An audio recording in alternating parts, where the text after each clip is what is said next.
The moment has arrived to cease indulging Donald Trump. Subservience has not advanced Keir Starmer's position. However, standing up for Britain will. So Keir Starmer's grand strategy has proven ineffective. Britain has not been excluded from the harmful tariffs that President Trump announced yesterday in the White House. All of our Prime Minister's obsequiousness and ingratiation have yielded no results.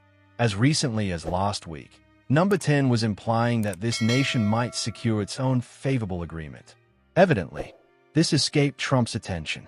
The most humiliating episode in Sir Keir's fruitless attempts to win over Trump occurred a few weeks ago when the Prime Minister presented the King's letter inviting the President to an unprecedented second state visit.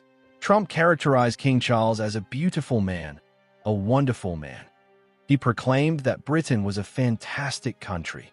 Not so fantastic that it will be exempt from the severe tariffs that are likely to adversely affect the West, including America, and provide reassurance to our adversaries.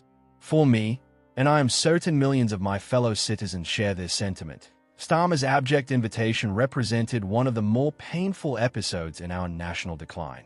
Witnessing an obsequious British Prime Minister abase himself before the crude and vulgar Trump was almost unbearable. Subscribe to our channel to be the first to be notified anytime we release a new video. Yet, although our power and glory have diminished, aided by generations of defeatist politicians, we at least retain some remnants of dignity. Starmer squandered those. And for what reason? Trump now possesses the state visit he desires, a visit that a more capable politician than our Prime Minister would have dangled as an enticing possibility without a specific date attached. Yet he has provided nothing in return. The cozy dinners, telephone conversations, ingratiating compliments, and Starmer's insincerities regarding the absurd American president all have resulted in absolutely nothing. When will the government become aware of the reality that all that matters to Donald Trump is himself, writes Stephen Glover? When will the government recognize the truth that Donald Trump is solely focused on himself and what he mistakenly perceives to be in the best interest of the United States of America? He is a blatant bully. Observe the severe reprimanding that he and his strange deputy J.D. Vance administered to President Volodymyr Zelensky in the White House 5 weeks ago.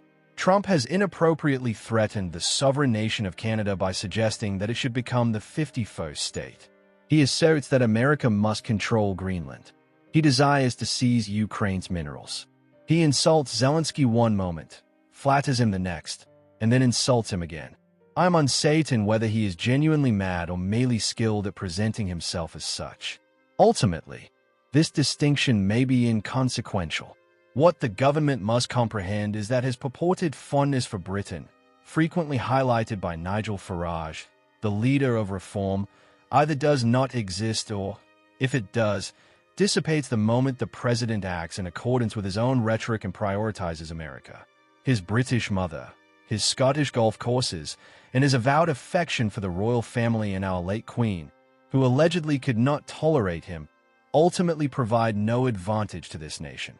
He is a recommendation for Sir Keir Starmer. Demonstrably, yielding has not proven effective. Therefore, why not consider a new strategy?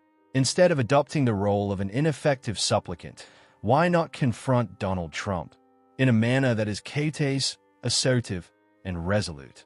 Bullies flourish when faced with those willing to bow down. What they abhor are individuals who assert themselves and refuse to be intimidated. This likely elucidates why Trump regards, even fears, Vladimir Putin. I do not propose that Sir Keir can effortlessly emulate the Russian autocrat. However, he can set aside the request for favors and cease to demean both himself and his nation. We are not, at least not yet, a pitiable banana republic wholly reliant on the United States. It may be possible to negotiate a special arrangement with Trump, but it should not be one in which Britain concedes everything in exchange for the president agreeing to relieve us from the most severe tariffs. Such an arrangement would be a stark deviation from the type of equitable trade agreement envisioned by British policymakers since Brexit. According to reports, the government is offering to lower existing tariffs that Britain imposes on American exports of chicken, beef, and other meats. This initiative is likely to be unpopular among British farmers, who already rightfully feel that Labour is unsympathetic to their interests. Britain is also reportedly considering alleviating or abolishing the digital services tax on American technology giants that generate over £25 million in revenue from UK users. This tax is anticipated to generate approximately £800 million this year. Companies such as Google, Apple, and Amazon are subject to this tax, which is levied at 2% of revenue. This burden is hardly excessive. US digital giants have, of course, been notoriously adept at minimizing their obligations regarding UK corporation tax. Officials in the White House appear to be proposing the following. We may exempt you from the most severe of our tariffs if you permit access to your markets for inexpensive American food and adopt a lenient stance towards US tech multinationals. Thank you for watching.